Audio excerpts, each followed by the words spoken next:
এই সামন থেকে সরে যাও না রে ভাই রে।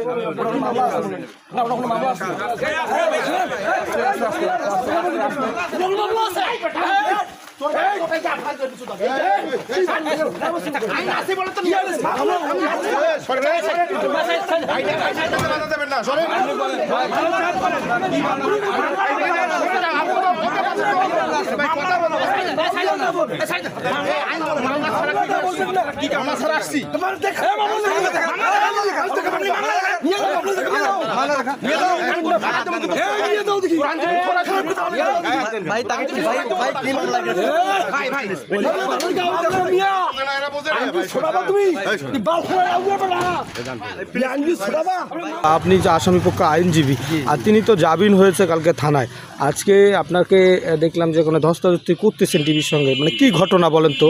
এখন উনি সন্ত্রাসবিরোধী আইনে মামলা ছিল, ওই মামলায় উনি অ্যারেস্ট করছে এবং গতকাল বিজ্ঞ দায়রা জজ থেকে জামিনে মুক্তি লাভ করেন। আজকে তার জেলগেট থেকে বাইর হবে। এই মুহূর্তে ডিবি পুলিশ তাকে জোরপূর্বক হয়ে উঠে নিল এবং তার কোনো আমি যখন জানতে চাই যে তার কোনো পূর্বে কোনো মামলা আছে কিনা, তিনি বললো যা তারা কোনো মামলা কোনো কাগজ দেখাতে পারলো না এবং তার জোরপূর্বক হয়ে তাদেরকে সে মাইক্রোবাসে উঠে থেকে নিয়ে গেল।